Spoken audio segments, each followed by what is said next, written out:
tous les amateurs d'extraordinaire et d'imprévu, à toutes celles et à tous ceux qui lisent le journal, surtout pour y trouver des histoires, Pierre Véry et Maurice Renaud présentent Faits divers, une émission réalisée par Pierre Billard.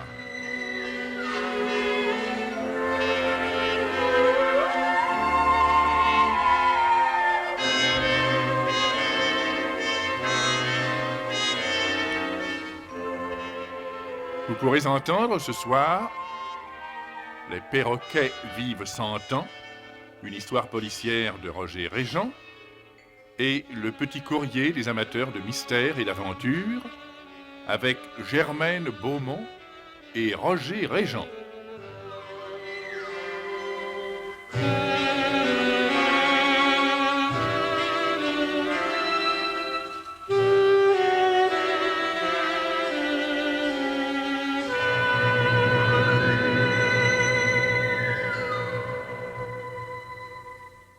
Ces temps-ci, les perroquets sont au tableau d'honneur des faits divers.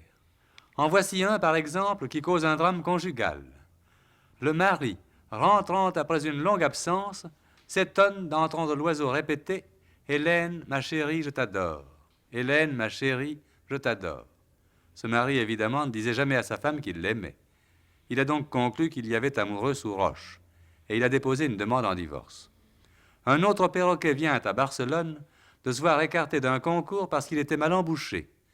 Son vocabulaire, paraît-il, rappelait fâcheusement les propos que l'on peut entendre dans une chambre de militaire ou dans une salle de garde d'hôpital un soir de réjouissance. Et pourtant, ce perroquet appartenait à une dame de la haute société. Comprenne qui pourra. En voici un troisième qui a retrouvé ses propriétaires en indiquant leur numéro de téléphone. Un perroquet trouvé dans un jardin de Leicester a répété toute la journée à la personne qui l'avait recueilli 34401. Intrigué par l'insistance de l'oiseau, Michel Goodacre, l'auteur de la trouvaille, a téléphoné par curiosité au 34401. Le perroquet appartenait aux deux enfants de l'abonné qui le cherchaient depuis 15 jours. Pour l'envoi de ce fait divers, mademoiselle Françoise Moussali, à Paris, recevra la brochure dédicacée de l'émission que vous allez entendre ce soir. C'est en effet à partir de ce fait divers que notre ami Roger Régent a imaginé l'histoire que nous allons vous présenter et qu'il a intitulée « Les perroquets vivent 100 ans ».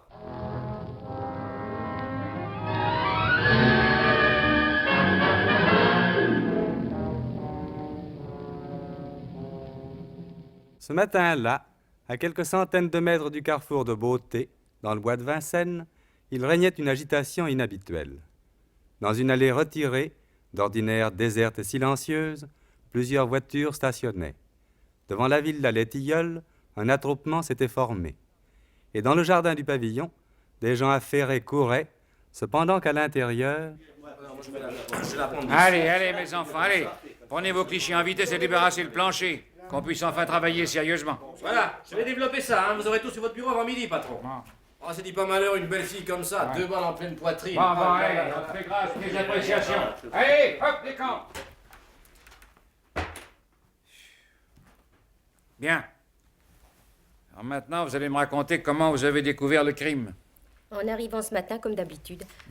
D'abord, il faut que je vous dise, monsieur le commissaire, je suis la femme de ménage de cette pauvre mademoiselle Françoise. Ouais.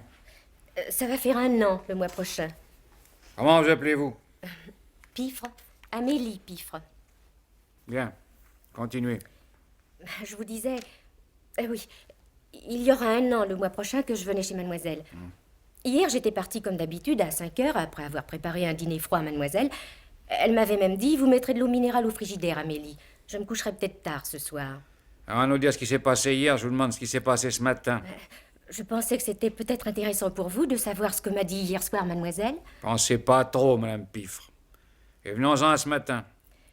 Eh bien, en arrivant comme d'habitude à 9 heures, j'ai trouvé la porte tout juste poussée, mais pas fermée. La grille du jardin? Non, la grille n'était jamais fermée à clé. Je veux dire la porte du perron. D'habitude, vous sonniez? Bien sûr, mademoiselle était toujours levée quand j'arrivais.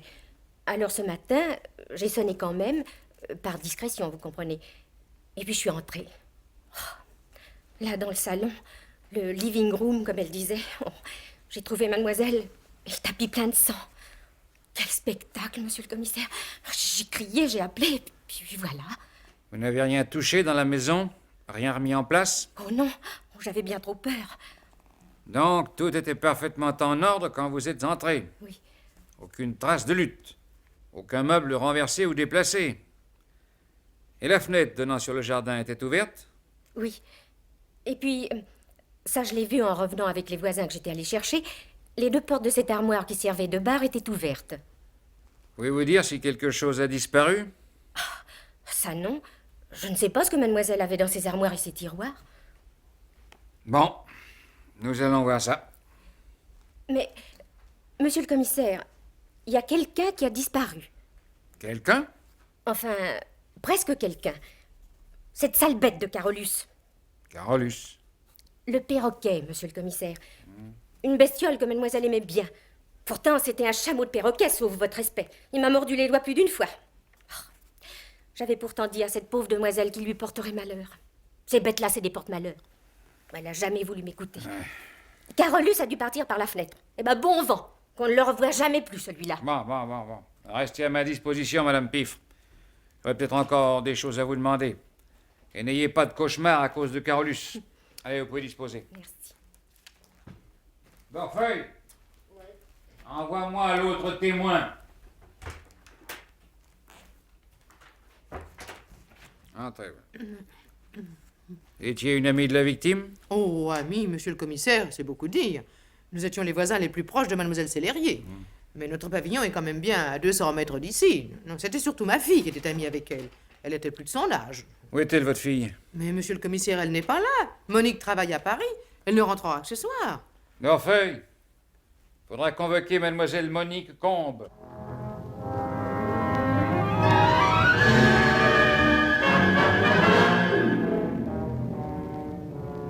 Tu la trouves bonne, maman, cette photo? Mais oui. Ah bah, tu n'es pas difficile.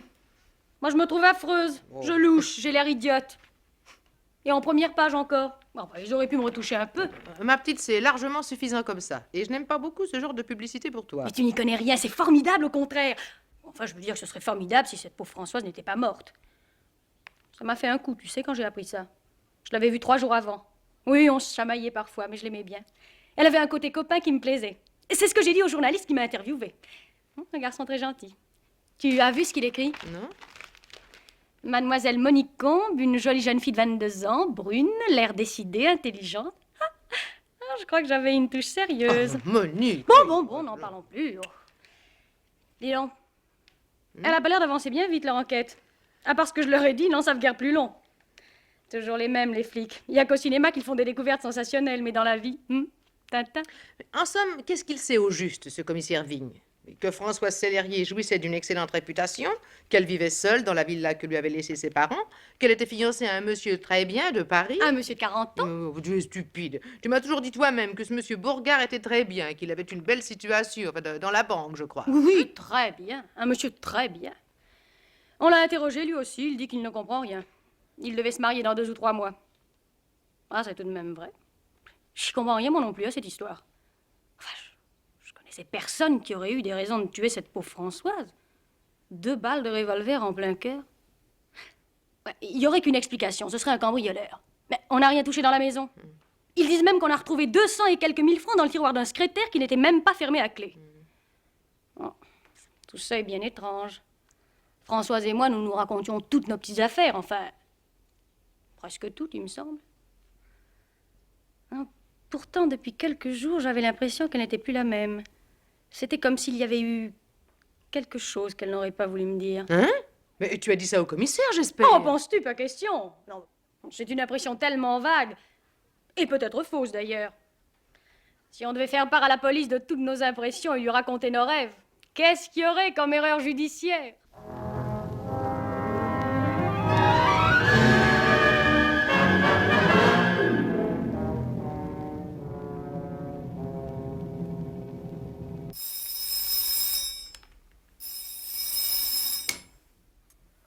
Allô? Oui, ici, commissaire Vigne. Ah, c'est toi, Dorfeuille. La vérification n'a rien donné. M'en doutais un peu, figure-toi. Non, non, je reste à Vincennes pendant encore un bon bout de temps. Viens me rejoindre. Oui. À tout à l'heure. Ah. Madame Piffre, continuons. Mais, monsieur le commissaire, je vous ai dit tout ce que je sais. En êtes-vous bien sûr? Vous pouvez me croire, je n'ai jamais rien caché à la police. Il est tort de lui cacher quelque chose, Madame Piffre. Grand tort. Mais je vous jure, monsieur le commissaire... Donc, en dehors de Monsieur Bourgard, le fiancé de la victime, de Mademoiselle Monique Combé de sa mère, des Marcilly, ce jeune ménage parisien ami de la famille Sellerier, vous n'avez jamais vu d'autre personne chez votre patronne. Faites bien attention, Madame Piffre. Ça pourrait vous mener loin. Mais que voulez-vous que je vous dise? Puisque j'ai jamais vu d'autres personnes chez mademoiselle, monsieur le commissaire. Je la surveillais pas, moi, vous comprenez. La vie privée de mes patrons, je m'en suis jamais occupée, ça me regarde pas. Ce que mademoiselle pouvait faire en dehors de mes heures de service, je peux pas le savoir. Et les gens qu'elle recevait peut-être quand j'étais pas là, comment voulez-vous que je les connaisse? En tout cas, ce que je vous ai déjà dit, c'est la vérité. Mademoiselle était une personne tout à fait comme il faut. Je sais. Tout le monde parle d'elle comme d'une demoiselle irréprochable. Son fiancé, les voisins, ses amis de Paris. Pas d'aventure, pas de vie secrète. Cependant, Madame Piffre, tout le monde dans le voisinage l'a reconnue, à commencer par Monsieur Parinaud, ici présent, et vous-même vous le confirmez. Mademoiselle Sellerier se rendait plus souvent à Paris depuis quelque temps. Dame, oui, ça c'est vrai. Mais elle avait des achats à faire. Quand on doit se marier dans 2 mois, ça se comprend. Et que rapportait-elle de ses randonnées dans les magasins? Pas grand-chose. Elle disait qu'elle ne voulait pas encombrer déjà sa maison et qu'elle ferait tout livrer juste avant le mariage. Quoi? Oh, monsieur le commissaire! Qu'est-ce qu'il y a? Regardez là derrière vous, sur la fenêtre! Que se passe-t-il? Oh, le perroquet, il est revenu! Il est revenu, la sale bête! C'est bien lui? Oh, si c'est lui! Pas moyen de se tromper, monsieur le commissaire, c'est bien Carolus! Regardez-le! Il veut déjà me sauter dessus! Oh, s'il pouvait m'avaler! N'exagérons rien, hein? D'ailleurs, soyez tranquille, la police est là qui vous protège. Alors, c'est le perroquet de Mademoiselle Sellerier. Non, je le reconnaîtrai entre 1000! Ouais. Ah, c'est très joli tout ça. Et qu'est-ce qui va se charger de Monsieur Carolus maintenant?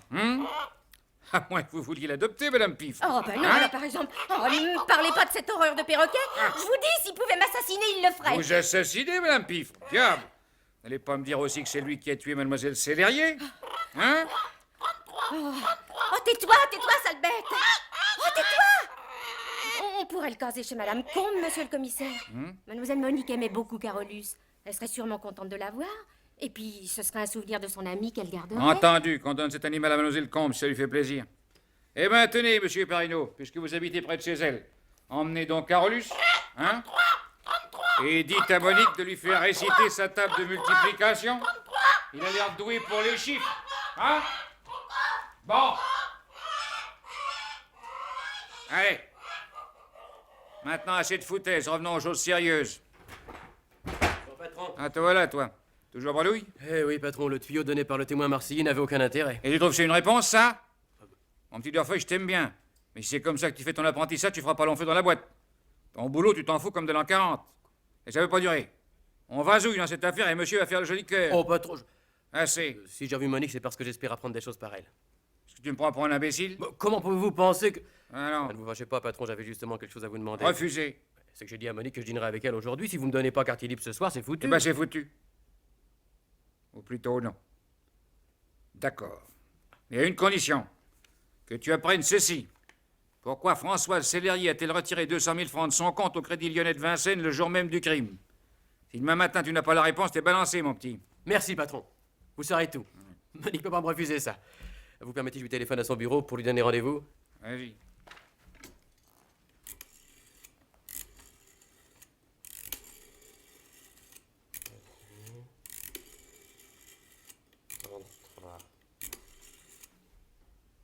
Allô?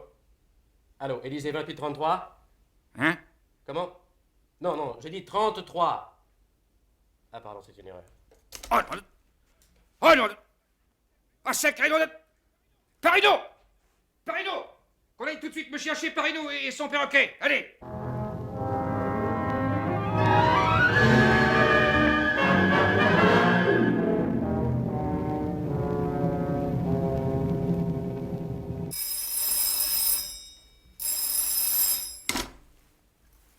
Allô? Oui? Ah. Bon. Tant pis, merci. Toujours rien. Je commence à désespérer, mon petit Dorfeuille. Mais non, patron, patientez. Vous avez été formidable. Ah, c'est un coup de génie, ça de penser qu'un perroquet a pu retenir un numéro de téléphone qui a été souvent répété devant lui. N'emploie pas de grands mots. Comment? C'est pas formidable, ça, d'aller vérifier avec les PTT les 33-33 de tous les secteurs téléphoniques de Paris? Aucun génie là-dedans, c'est l'enfance de l'art. Mais ça nous a permis d'apprendre que ce monsieur Laforgue avait quitté la maison meublée qu'il habitait justement le soir du crime. Sans Carolus et Copernic 33-33, on serait toujours dans le cirage. Je crains que nous ne soyons guère plus avancés. C'est Laforgue, il vivait seul après tout. Il n'avait de compte à rendre à personne. Mais j'y pense tout à coup, patron. Mais c'est une veine qu'il ait habité une maison meublée. Pourquoi ça? Eh ben, ça obligeait Françoise Sellerier, quand elle appelait, à passer par le standard.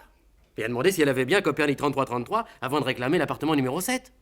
C'est comme ça que son perroquet a entendu 33-33. Si Laforgue avait eu une ligne directe, elle aurait tout de suite reconnu la voix de son ami et elle n'aurait jamais répété son numéro d'appel.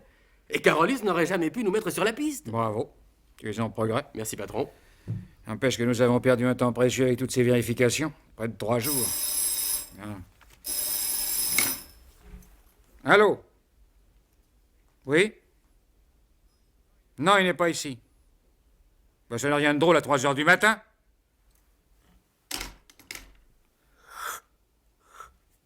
Je tombe de sommeil, moi. Tu restes là? Oui, patron. Allez vous reposer, allez. Je vais m'étendre un moment dans la pièce à côté.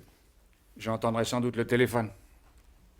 Enfin, si par hasard il y a quelque chose, réveille-moi.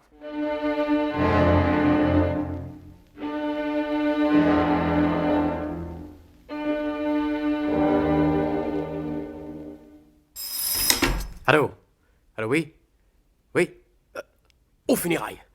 Attendez, j'appelle le patron. Patron! Patron! Bordeaux au téléphone! Hein? Oui, on a retrouvé Laforgue. Allô? Ici, commissaire Vigne. Oui. Dans un hôtel de Bordeaux? 2 heures? Vous l'interrogez depuis 2 heures et vous n'en avez rien tiré? Alors qu'il a disparu justement la nuit du crime? Comment? Pour les Açores? Ah ah. Bon. C'est bien. J'arrive par le premier train. Eh ben, mon petit, je crois que nous tenons notre homme. Il était depuis 3 jours dans un hôtel de Bordeaux et allait s'embarquer demain. Il avait dans son portefeuille 2 passages pour San Miguel. Mais il attendait quoi, qu'on vienne le cueillir? J'en sais rien, il l'interroge depuis minuit et ils n'ont pas été foutus d'en tirer quelque chose. Pourtant, avec Sorbier, ils se défendent pas mal d'habitude de la sûreté de Bordeaux. Enfin, je vais voir ça moi-même. Je file chez moi. Je peux encore dormir 2 heures et à 8 heures, je prends le train à Austerlitz. J'espère que ce soir, ça sera dans la poche. J'en suis sûr, patron. Moi, je reste là. Il y a encore des choses à apprendre ici. Ouais, du côté de Monique, par exemple. Oh, ne vous moquez pas, patron. Et hier, vous savez, elle était au bord des aveux. Lesquels? Vous me mettez en boîte. N'empêche qu'elle doit en savoir plus qu'elle ne le dit. Alors, tu es impardonnable de n'avoir rien appris depuis 8 jours. Oh, bah, c'était gênant, vous comprenez? Si elle s'était doutée que nos rendez-vous, c'était pour l'affaire Jaspinet. Oh, si tu deviens sentimental à présent, tu files un mauvais coton. Faut mieux changer de métier tout de suite, mon garçon. Enfin, j'espère que tout ça n'a plus d'importance. Ce soir, tu pourras te consacrer à la femme de ta vie sans arrière-pensée. Allez, adieu, petit imbécile. Au revoir, patron.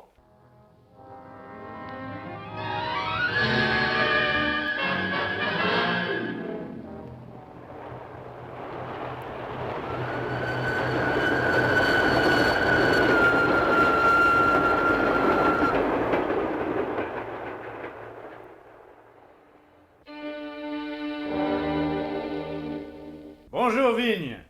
Eh ben, vous avez fait vite. Bonjour, Sorbier. Alors, toujours mieux, votre client? Toujours. Impossible de le coincer. Tout ce qu'il dit est parfaitement logique et vraisemblable. Un seul point obscur, les 2 billets pour San Miguel. Quelle est son explication? Pas très convaincante. Il paraît qu'il allait partir avec une femme mariée qui devait venir le rejoindre au dernier moment. Impossible de lui arracher le nom de la fille. Ouais. Il parle de scandale, de l'honneur d'une femme, enfin, vous voyez, tous les boniments habituels. Bon, ben nous allons voir ça. Il est là? Oui, quand j'ai su que vous arriviez cet après-midi, j'ai convoqué pour 18h. Je pouvais naturellement pas l'arrêter. Il est seulement à la disposition de la police. Naturellement. Eh ben, allons-y. Faites-le entrer. Alors, toujours pas au courant, monsieur Laforgue? Vous n'avez jamais mis les pieds à Vincennes? Jamais entendu parler de mademoiselle Françoise Sellerier? Jamais su qu'on l'avait assassinée? Oh, je n'ai jamais dit ça. J'ai lu les journaux comme tout le monde, et j'ai lu comme tout le monde l'affaire de Vincennes. Et ça ne vous a fait aucun effet? Quel effet vouliez-vous que ça me fasse? Je ne connaissais pas cette demoiselle Sellerier. Parfaitement vraisemblable. Mais si nous parlions un peu de ce voyage à Bordeaux. Vous avez bien quitté Paris le jeudi 9 juin. Oui, dans la soirée. À quelle heure? Oh, je ne sais pas exactement. Il était à peu près 8h30, 9h. Il ne faisait pas encore nuit. Drôle d'heure pour entreprendre un voyage de 600 km seul au volant. J'adore conduire la nuit. Ouais, pas sommeil? Si, justement, je me suis arrêté du côté de Châtellerault. Il devait être dans les minuit et demi, 1h. Ouais. J'ai rangé ma voiture sur le bas-côté et j'ai dormi 2 bonnes heures. Vers 3h du matin, j'ai repris la route. Dites-moi, Sorbier, Oui. que raconte le veilleur de nuit? Rien d'intéressant. Le voyageur est en effet arrivé vers 6h30 du matin. Il paraissait exténué. Il est aussitôt monté dans sa chambre, retenu depuis 48 heures par télégramme. Et n'en est en sorti que vers 11h. J'ai donné des ordres pour que l'emploi du temps qu'il a indiqué soit vérifié. Ouais. Le but de ce voyage à Bordeaux, monsieur Laforgue? Double, ainsi que je l'ai déjà dit au commissaire Sorbier. Je dois m'embarquer demain pour les Açores, où je vais passer un mois de vacances. J'ai profité de mon passage à Bordeaux pour régler quelques affaires. Je suis en relation commerciale avec des maisons de la place. J'ai communiqué à monsieur Sorbier la liste de mes rendez-vous. Mais monsieur le commissaire, pourrais-je savoir pourquoi je suis l'objet de cette enquête? C'est extrêmement désagréable, croyez-moi. Je vous crois volontiers. Mais on a trouvé dans les papiers de la victime des documents qui montrent que vous la connaissiez. Quel document? Je ne puis vous le dire. Entrez. Ah, c'est vous, Castagnet. Alors, vous pouvez parler devant monsieur Laforgue? Toutes les vérifications sont faites, patron. Les rendez-vous d'affaires de monsieur Laforgue sont exacts. Hein? Rien d'anormal. Non, rien. Simplement un rendez-vous décalé. Monsieur Laforgue devait rencontrer monsieur Hérault à 16h vendredi. Monsieur Laforgue a téléphoné pour avancer son rendez-vous et être reçu à 11h30. Tiens. Qu'est-ce que c'est encore? Patron, pouvez-vous venir tout de suite? C'est très important. Monsieur Laforgue, pourrais-je savoir quel événement imprévu vous a amené à avancer le rendez-vous que vous aviez pris de Paris pour vendredi après-midi? Oh, rien d'important, simplement pour des questions de commodité personnelle. J'avais de Paris... Cette fois, Laforgue, il va falloir vous expliquer. Fini de rire maintenant. Vous connaissez ce revolver, n'est-ce pas? Pas du tout. C'est la première fois que je le vois. Castagnet! Oui, chef. Faites entrer l'homme. Vous reconnaissez au moins ce monsieur? Bien sûr, c'est le gardien de garage de mon hôtel. Vous voyez, à qui vous avez demandé de laver et de remettre en état votre voiture. Oui. Et après? C'est défendu, ça aussi, de faire nettoyer sa voiture quand on a fait 600 km? Non, Laforgue, ce n'est pas défendu. Mais c'est imprudent quand on l'a caché sous les coussins arrière de sa traction un revolver et qu'il manque 2 balles dans le chargeur. Et que vous êtes parti précipitamment de chez vous le jeudi soir, et que, comme par hasard, mademoiselle Françoise Célérier a été tuée ce soir-là de 2 balles d'un calibre... Voyons cette arme. Tenez. D'un calibre identique à celui de sa revolver. Mais c'est une histoire insensée. Je vous jure que je n'ai jamais vu ce Et revolver. que vous ne connaissiez pas Françoise Célérier. Et que vous n'allez jamais à Vincennes. Tout ça, on le sait. Bon. Maintenant, passons aux choses sérieuses. Je ne te conseille pas de nous raconter plus longtemps tes histoires de fous. Mais puisque je vous dis que ce revolver n'est pas à moi, Explique-nous alors comment il est dans ta voiture. je n'en ai aucune idée. Parbleu. C'est peut-être un piège que vous me tendez pour me faire dire des choses. Quelle chose? Je ne sais pas des choses que vous imaginez. Ce que vous voudriez qu'il soit arrivé. Pas de philosophie. Pourquoi ce revolver caché dans ta voiture? Vous pourriez m'interroger jusqu'à demain, je n'éclaircirai pas ce mystère. Mais on va t'interroger jusqu'à demain. Et puisqu'il faudra bien finir par avouer, tu ferais mieux de commencer par là.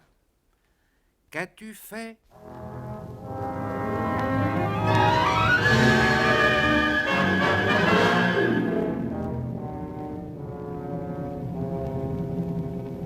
Non, non, non et non. C'est très joli d'être chevaleresque, mais ça te conduira à la guillotine. Je veux le nom de la femme qui devait partir avec toi filer le parfait amour à San Miguel. Je ne vous le dirai jamais. Pour une bonne raison. C'est que tu as monté de toutes pièces cette histoire de vacances aux Açores. Tu as acheté 2 passages pour te faire un alibi. Si, comme tu le craignais, nous avions tout de suite établi tes relations avec Françoise Célérier, tu nous aurais dit « Mais nous nous aimions et nous allions partir ensemble ». Alors, tu as acheté 2 billets 8 jours avant de la tuer. Ce qui démontre la préméditation. Rien ne peut t'empêcher d'y passer, c'est le maximum qui t'attend. Si nous nous aimions, pourquoi l'aurais-je tuée? Mais tu ne l'aimais pas du tout. Il n'y avait pas de raison de la tuer, même pas le vol, on n'a rien volé. Si, il y a une raison. Et tu vas me la dire. Je n'en peux plus. Mais je n'ai rien à dire, je ne sais rien. Tu as odieusement abusé de sa confiance. Elle allait tout quitter pour toi. Elle allait rompre ses fiançailles. Et tu ne l'aimais pas. Tu ne l'as jamais aimée. Comment osez-vous dire? Hein? Oh, c'est assez. Que ça finisse. Tu étais son amant. Oui. Ah.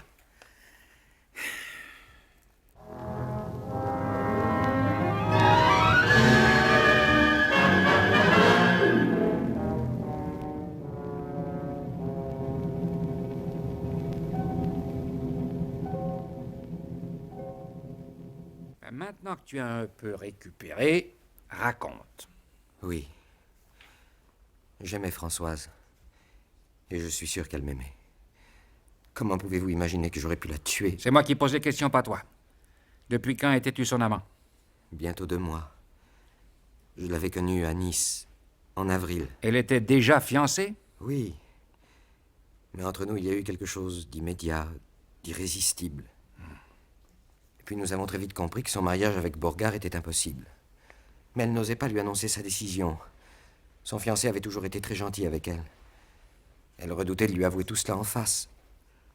Alors, nous avons décidé ce voyage aux Açores. Elle lui aurait écrit en quittant Paris. Ensuite, 1 mois se serait passé avant son retour. Ça aurait été moins difficile de lui parler. Pourquoi l'as-tu tué? Mais puisque je vous répète que je ne l'ai pas tué. Et le revolver caché dans ta voiture? J'ai téléphoné à Paris tout à l'heure pendant ton quart d'heure de repos. Les balles qui ont tué Françoise Sellerier proviennent d'une arme exactement semblable à celle-ci. Autant dire que voici l'arme du crime. Et 2 balles. Il y manque juste les 2 balles tirées à Vincennes. Je n'ai pas tué Françoise, je vous jure. Bon. Alors, tu as appris la mort de ta maîtresse ici, à Bordeaux, et tu n'as pas bougé. J'étais désemparé. Françoise morte, je me suis dit qu'il valait mieux garder notre liaison secrète. Ça n'aurait pu rien changer. Et tu t'imagines que ça tient debout, tout ça? Je veux la vérité. Tu ne sortiras pas d'ici avant d'avoir dit pourquoi tu as tué Françoise Sellerier. C'est ce soir qu'elle devait me rejoindre. Nous aurions embarqué demain matin. À quelle heure es-tu arrivé à Vincennes le soir du crime? À la nuit, sans doute. On n'a pas remarqué de voiture arrêtée ce soir-là devant le pavillon. Je n'allais jamais à Vincennes quand il faisait jour. On ne devait rien savoir là-bas. À cause du fiancé, je sais. Mais ce soir-là... Je n'y suis pas allé, je vous dis. Si! Non. Au point où tu en es, tu ferais mieux de tout dire. Eh bien, oui. Oui, là. J'y suis allé. Enfin. Continue. Quand je suis arrivé, la porte n'était pas fermée. Quelle heure était-il? Je ne sais plus exactement. Vers les 11 heures. Après? Je suis entré. J'ai vu la chose la plus affreuse. La lumière était allumée? Oui. Françoise était étendue sur le tapis. Et le sang coulait encore de sa poitrine. Elle était morte. Et l'idée ne t'est pas venue d'appeler la police? J'étais affolé. J'ai eu peur. Et nous avions tellement pris l'habitude de nous cacher. Je n'ai pas voulu me montrer dans cette affaire. À cause d'elle, de sa réputation. Oui, tu es un assassin plein de délicatesse. Mais puisque je vous dis que je ne l'ai pas tué... Ah, ne recommençons pas! Au début, tu n'avais jamais entendu parler de Françoise Sellerier. Puis tu reconnais qu'elle était ta maîtresse. Après, tu ne savais rien du crime avant d'arriver à Bordeaux. Et puis maintenant, tu es allé à Vincennes le soir du 9 juin et tu as vu Françoise Sellerier étendue morte sur le tapis. Tu te contredis sans arrêt. Donc, d'après toi, le soir du 9 juin, tu es parti comme tu étais venu. Et pour ne pas être mêlé à cette histoire, tu as pris la route sans perdre une seconde. Oui. Ma valise était dans ma voiture. Je devais passer la nuit au pavillon et quitter Françoise très tôt le matin pour arriver à Bordeaux à midi. Et pour faire croire que tu avais quitté Paris à 8 heures du soir, donc 3 heures avant le crime, tu as roulé toute la nuit à tombeau ouvert et tu as avancé ton rendez-vous de 16 à 11h30. Tu pensais te fabriquer ainsi un alibi. Seulement voilà, tu as oublié de te débarrasser du revolver. Et tu t'imagines que ça a une seule chance de prendre ta petite histoire? Tu crois au miracle? Oh, je ne sais pas. Je ne sais plus rien. Seulement que j'aimais Françoise et que je ne l'ai pas tuée. Eh bien, tu tâcheras de convaincre les jurés. Comment avez-vous pu savoir que Françoise et moi nous nous connaissions? Nous étions prudents pourtant. Personne au monde ne connaissait notre liaison. Ah, ça, mon petit, comment j'ai pu le savoir? Si je te le disais, tu ne me croirais jamais.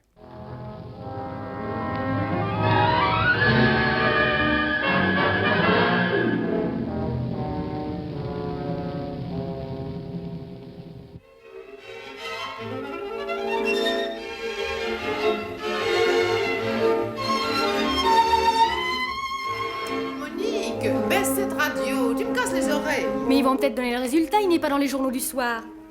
Paraît que le jury délibérait toujours quand ils ont mis sous presse, comme ils disent. Le résultat. Tu parles de ça comme s'il s'agissait d'un match de football. De mon temps, on disait le verdict. Mais c'est un drôle de match, il y a un gars qui joue sa tête. Tu as vu les débats d'aujourd'hui? Non. Paraît que l'avocat était formidable. Ils disent que Gérard Laforgue a été très bien lui aussi. Rien à faire pour l'avoir. Il est rudement gonflé. Avec toutes les preuves qu'on a contre lui, il dit toujours qu'il n'a pas tué Françoise. Ce n'est peut-être pas lui. Penses-tu? Et le revolver caché. Et les 2 balles qui ont justement été tirées par ce revolver. Sait-on jamais. En tout cas, il n'y avait pas d'empreinte sur la crosse. Tu retardes, ma pauvre mamie. Tu crois qu'on travaille encore à main nue? Les gants, ils sont pas faits pour les chiens, figure-toi. Je trouve que la fréquentation de ce monsieur d'Orfeuille que tu vois depuis toutes ces histoires ne te vaut rien. Lucien? C'est pas lui qui m'a appris ça. D'ailleurs, lui, c'est un tendre. Ça serait plutôt moi qui l'affranchirais. Oh. Mais il m'a donné sur l'enquête des tuyaux de première. Des trucs qui n'ont jamais paru dans les journaux. Tu sais, ils sont quand même pas mal à la PJ. Le commissaire Vigne, c'est un gars formidable. Avec Laforgue. Il a joué une partie de poker fantastique quand il l'a obligé à avouer. Il a bluffé d'un bout à l'autre. N'empêche qu'ils n'ont jamais su pourquoi Françoise avait retiré 200 000 francs de la banque. Laforgue prétend que c'était pour le voyage aux Açores. Oh. Il devait s'arrêter en Espagne au retour et elle voulait faire des achats. Parce qu'il paraît que c'est pas cher du tout là-bas. Hein? Mais ils n'ont pas davantage expliqué le mobile du crime. Mais si. Bien sûr, Laforgue ne veut pas convenir d'avoir été plaqué. Mais la version de l'avocat général est sûrement la bonne et c'est pour ça qu'il l'a tué. Le coup classique, quoi. Mais si elle n'avait pas l'intention d'aller aux Açores, ton histoire d'achat en Espagne avec les 200 000 francs ne tient pas debout. Si elle avait décidé de se marier 2 mois plus tard avec Bourgard, Oui, elle avait des achats à faire, non? oui, oui. Mais à Paris, cette fois. Tu vois, ma pauvre mamie, tu m'auras pas. Pour ce qui est des histoires policières, crois-moi, j'ai de la route. Je m'étais pas trompée le jour où je t'ai dit que depuis quelque temps, Françoise me paraissait bizarre. C'était sa liaison avec Gérard qu'elle me cachait. Tout de même, elle n'a pas été très régulière avec moi dans tout ça. Moi, j'avais été amoureuse.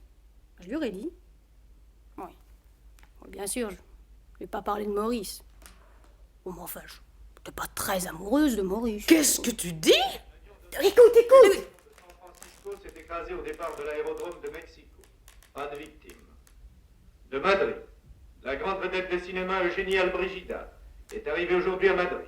Une foule considérable et enthousiaste l'attendait à l'aérodrome. 3 blessés graves, 10 blessés légers. À 17h, cocktail. De Paris, actualité judiciaire. Après 3 heures de délibération, le jury de la cour d'assises de la Seine vient de rendre son verdict dans l'affaire criminelle de Vincennes. Gérard Laforgue, inculpé du meurtre de Françoise Célérier, a été condamné aux travaux forcés à perpétuité. Des chants de Noël, des cloches de Pâques et des soleils de vacances ont passé sur le quai des Orfèvres, sur les tilleuls de Vincennes et sur les amours de Monique et de Lucien d'Orfeuille. Ils sont mariés, de vieux mariés, 10 ans, déjà. Ça s'était fait très vite. Rien de tel qu'un beau crime pour exciter les amoureux. Aujourd'hui, Lucien d'Orfeuille est inspecteur et Vigne est devenu commissaire divisionnaire à la PJ. Un grand patron. Ce matin-là, monsieur le commissaire divisionnaire reçut à son bureau un étrange coup de téléphone. Aussitôt qu'il eut raccroché, il fit appeler l'inspecteur Lucien d'Orfeuille dans son cabinet. Dis-moi, c'est bien toi qui étais avec moi pour cette affaire de Vincennes il y a 10 ans. Une fille assassinée dans son pavillon.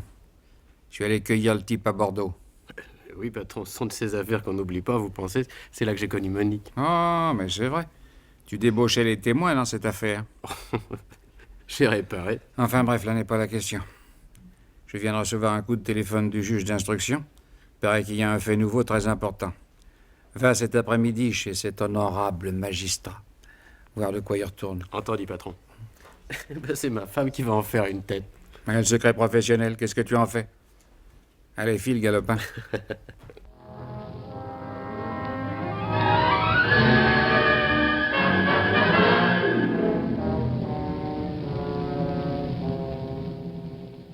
Alors, tu la racontes ou tu la racontes pas, ton histoire policière sensationnelle? Si tu crois m'épater avec tes grands airs. Ne plaisante pas. C'est une histoire dramatique. Et qui nous touche un peu d'ailleurs. Nous? Mais tu m'inquiètes, Lucien. Allez, viens t'asseoir près de moi. Écoute. Tu te rappelles bien toute l'affaire Laforgue? La mort de ton amie Françoise. Naturellement. C'est grâce à ça, enfin, je veux dire, c'est au milieu de tout ça, nous nous sommes connus. Et alors? Oui, je devrais pas encore te le raconter, mais la chose va être rendue publique d'un jour à l'autre, alors. Eh bien, figure-toi que ce n'est pas Gérard Laforgue qui a tué Françoise Sellerier. Tu dis?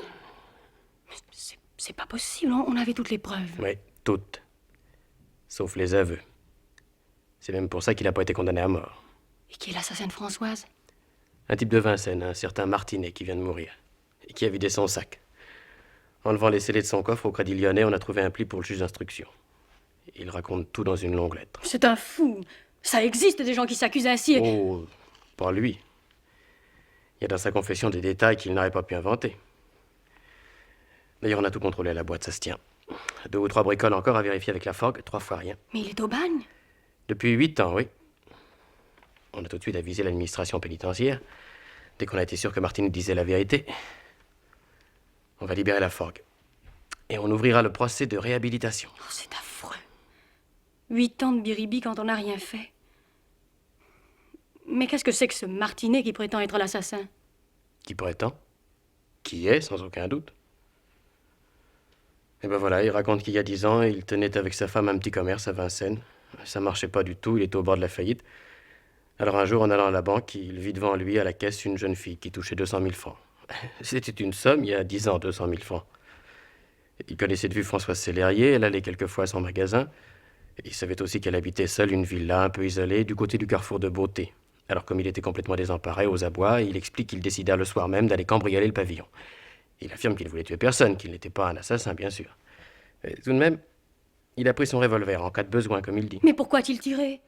Françoise n'était pas armée. Je me rappelle même lui avoir souvent dit qu'elle n'était pas peureuse de rester toute seule dans ce pavillon sans avoir au moins un chien ou un revolver. Il a tiré parce qu'il a eu peur. Voilà sa façon de présenter le crime. Mais c'est sûrement comme ça que ça s'est passé. Je me suis introduit dans la villa, il a écrit, comme tout était dans l'obscurité, j'ai cru que j'étais seul, ou que mademoiselle Sellerier dormait. Avec ma lampe de poche, j'ai commencé à fouiller le salon, et puis soudain, toute la lumière s'est faite dans la pièce, une grande lumière aveuglante. Mais il n'y avait personne. C'est ça qui m'a affolé, cette lumière arrivant toute seule. Quand la porte s'est ouverte, j'ai tiré, sans savoir. Ah, je me souviens. Les interrupteurs étaient hors du salon. On allumait depuis le couloir. Françoise devait attendre Gérard. Il a dit au procès qu'il devait passer la nuit avec elle à Vincennes avant de partir pour Bordeaux. Et elle avait probablement tout éteint pour se reposer en l'attendant. Et quand elle a entendu du bruit dans le salon, elle a pensé que c'était Laforgue, bien sûr. Alors quand j'ai vu ce que j'avais fait, dit Martinet dans sa lettre, je fus pris de panique. Je suis resté un moment devant le cadavre, complètement hébété, et puis tout à coup, j'entendis une voiture s'arrêter sur la route devant la maison, et la grille du jardin grinçait. Quelqu'un entrait, sans prendre le temps d'éteindre l'électricité, ni de toucher à rien, j'ai sauté par la fenêtre dans le jardin. Ah oui, mais tu te souviens, en effet, le salon donnait derrière la maison. Martinet n'a donc pas pu rencontrer Laforgue. La paix, Carolus! Mais dis-moi, et le revolver? Ben justement.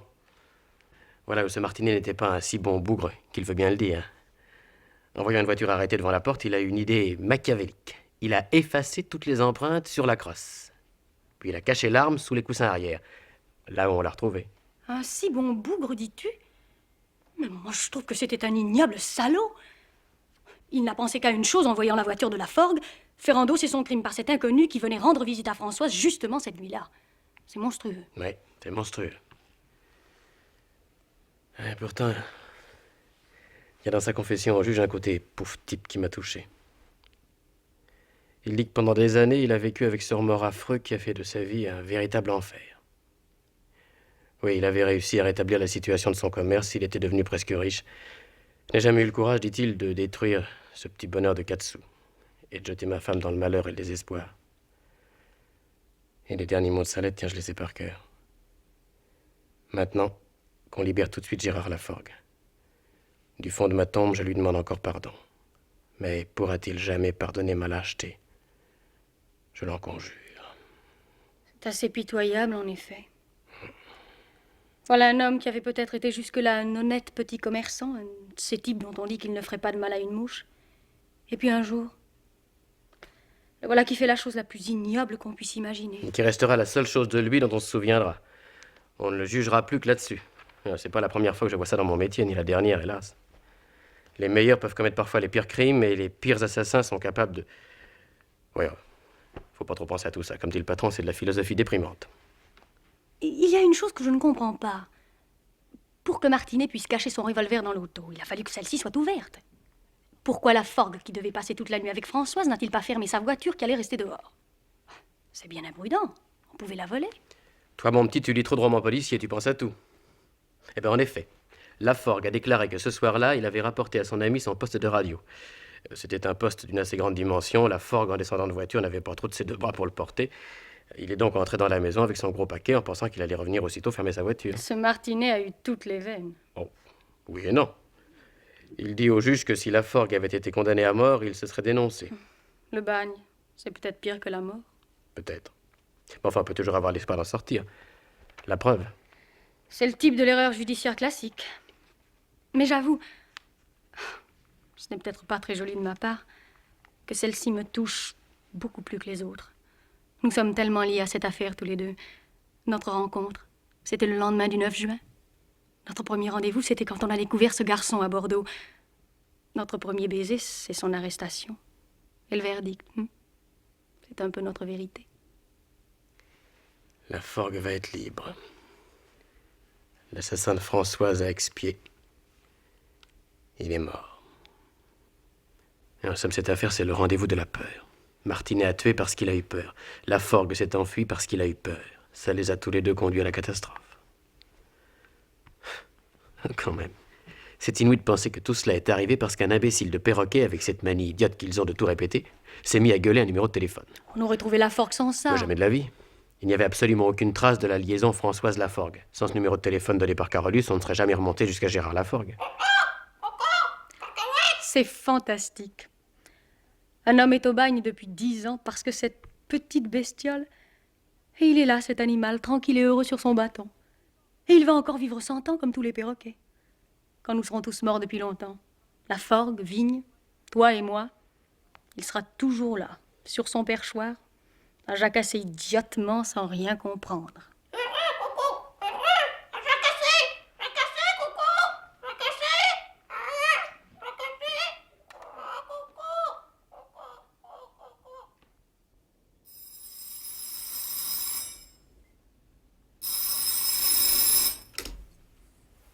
Allô? Et ici, commissaire divisionnaire Vigne, j'écoute. Oui? Oh. Merci. Qu'est-ce qu'il y a, patron? Vous avez l'air... Lambert, tu classeras le dossier Laforgue, affaire de Vincennes, 1945. Il est libéré? Ils ont fait vite. Gérard Laforgue est mort à la Guyane il y a 3 semaines.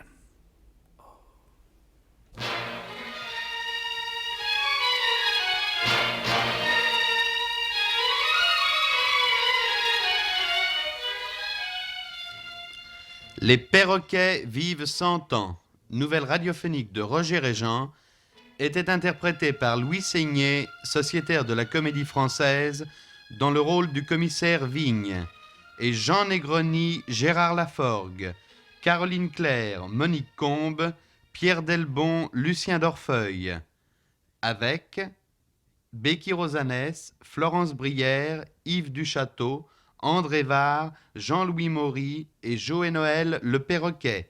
Prise de son, Jean Delanduc, opérateur Charles Marié.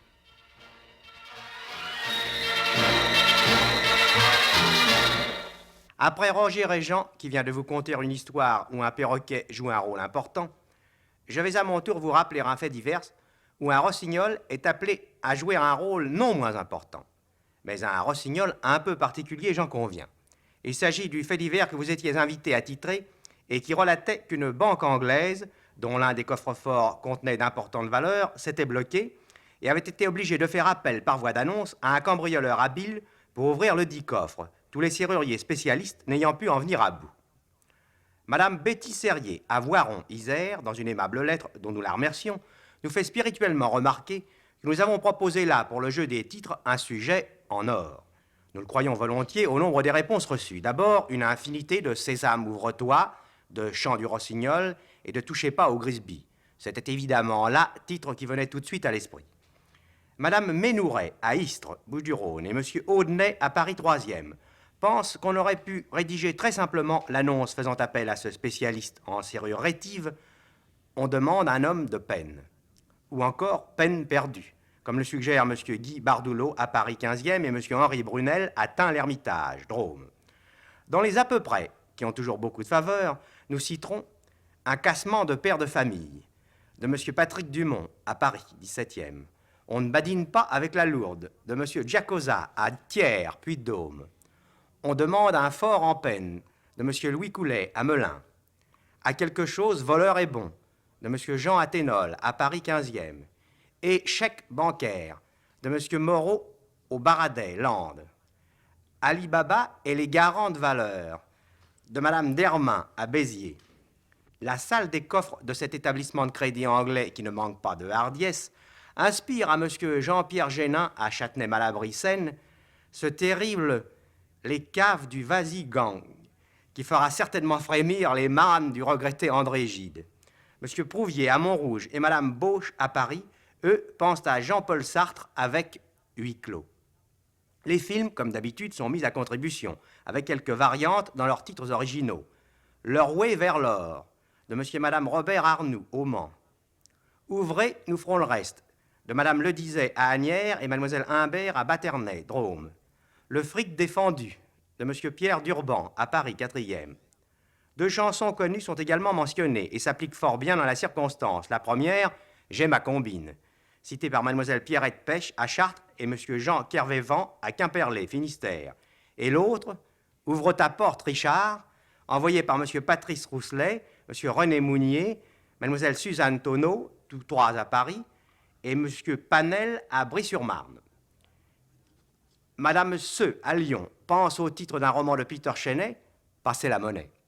Et puis, nous avons aussi quelques titres qui ne doivent rien à personne et qui n'en sont pas moins bons pour autant. Par exemple, M. Albert Breleux, à Golfe-Juan, L'oseille dans les choux. De M. Jean Guégan, à Bonneval, Eure-et-Loire, Pacte à deux pour le pactole. De M. Jacques Maloisy, à Paris 15e, Laffitte invite Lupin. Et de M. François Le Bihan, à Malakoff, Entrée réservée aux artistes.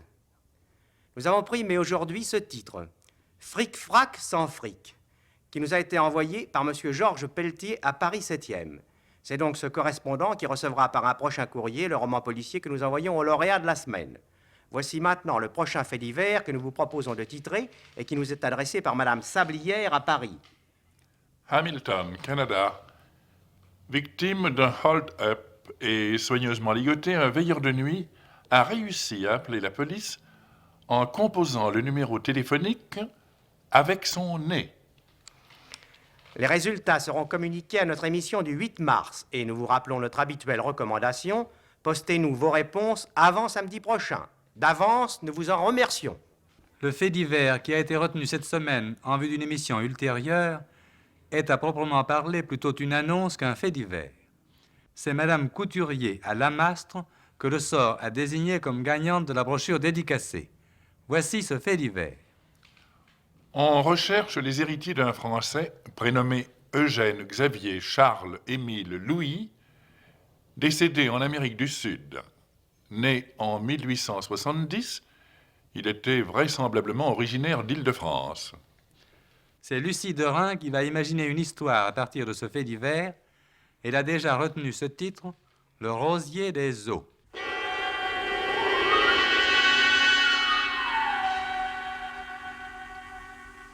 Petit courrier des amateurs de mystère et d'aventure.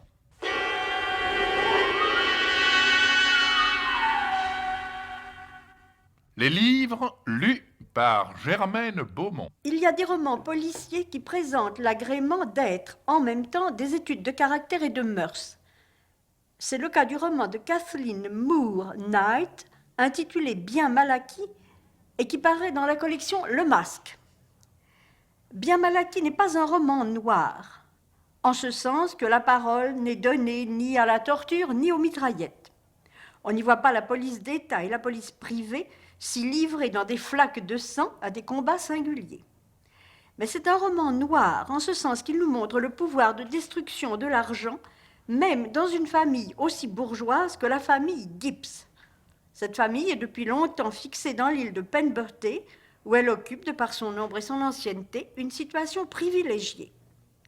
Et l'histoire qui fait le thème du roman est racontée par une jeune veuve née Gibbs qui, ayant perdu son mari tué en Corée, revient vivre à Penberthe avec son petit garçon, Rick, dans une vieille maison plutôt délabrée dont elle loue une partie. La personne vraiment riche de la famille, c'est la cousine Sophie, dont le père a fait fortune en exploitant une invention. Tous les Gibbs regardent vers Sophie comme vers une source éventuelle de profit. Mais Sophie, qui est laide et sentimentale, a épousé un déplaisant individu qu'elle adore et qui répond au tendre nom de Willy Brock. Sophie a décidé de laisser tous ses biens à Willy Brock. Or, le jour où le testament va être signé chez un autre cousin qui est notaire, Willy est trouvé empoisonné dans un pavillon du jardin de sa femme, où il était allé assouvir en secret sa passion pour les spiritueux. Empoisonné avec des cristaux nocifs dérobés chez un autre cousin qui est pharmacien.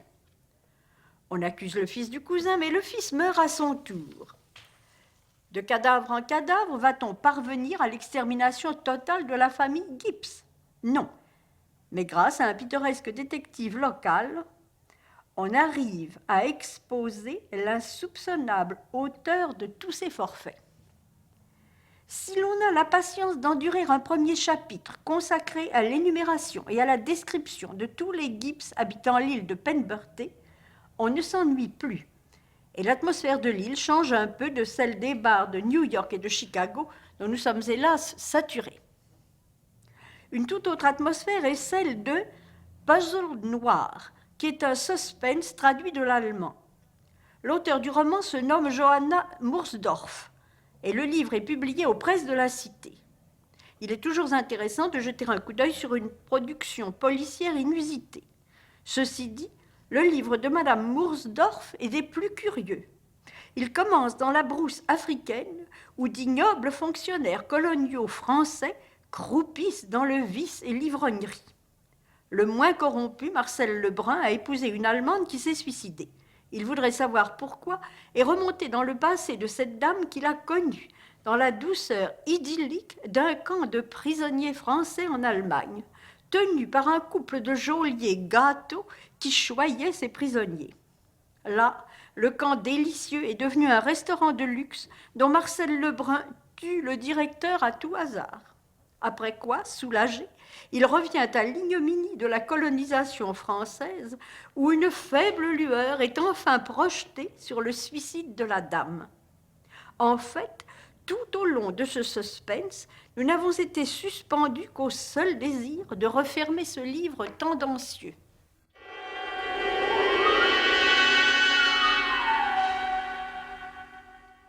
Les spectacles vus par Roger Régent. Je voudrais vous parler d'abord aujourd'hui d'un très joli spectacle théâtral. Il s'agit de la reprise de Voulez-vous jouer avec moi de Marcel Achard. Je n'avais pas vu Voulez-vous jouer avec moi à la création chez Dulin, mais en revanche, à la reprise qui en fut faite au Bouffe parisien il y a une douzaine d'années, je crois, j'avais été bien déçu.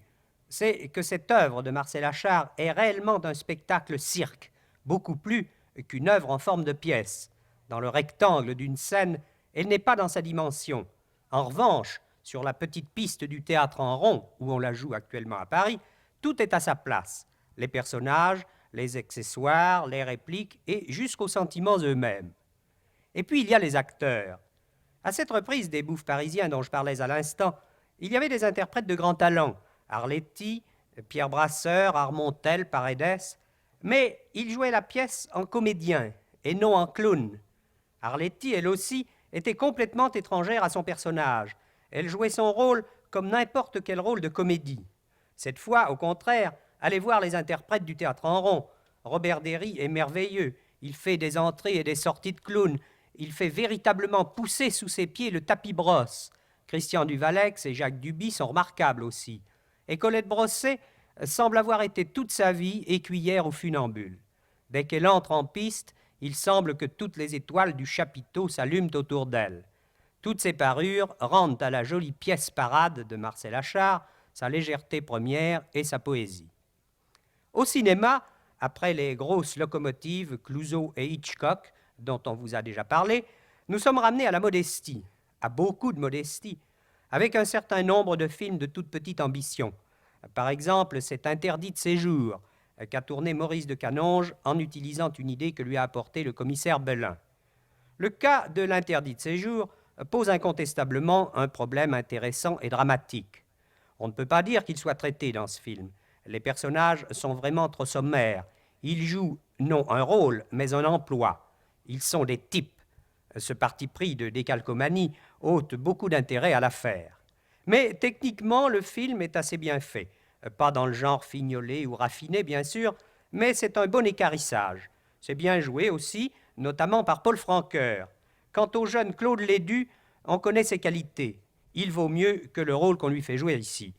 Et puis, je ne sais pas si vous éprouvez la même impression, mais il fut si remarquable dans Le curé de campagne, il fut si profondément marqué par le personnage de Bernanos, que lorsque nous le voyons maintenant jouer les mauvais garçons et embrasser une femme, nous ressentons une espèce de gêne.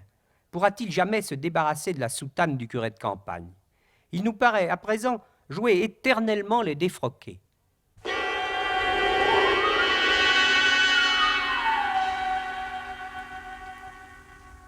L'histoire que vous pourrez entendre mardi prochain illustre les inconvénients qu'il peut y avoir à vouloir à la fois commettre un crime, puis raconter ce crime sous la forme d'une nouvelle en vue d'obtenir un prix littéraire. Pierre Boileau et Thomas Narcejac vous conteront sur ce thème la semaine prochaine une histoire passionnante. Le dénouement vous surprendra. Défiant le flair de nos auditeurs les plus perspicaces, nous pouvons le garantir d'avance. Ne manquez pas d'écouter cette histoire que Boileau et Narcejac ont intitulée « Crime hors concours ».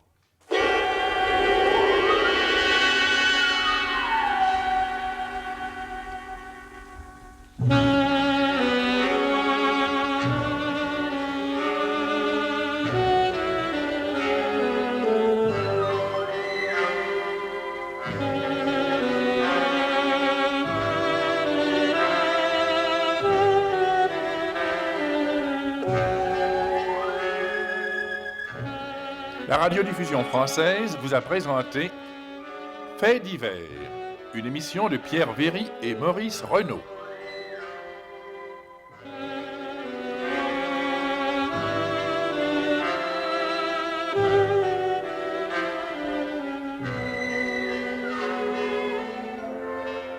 Ce soir, vous avez pu entendre Les perroquets vivent 100 ans, une histoire policière de Roger Régent, et Le petit courrier des amateurs de mystère et d'aventure avec Germaine Beaumont et Roger Régent.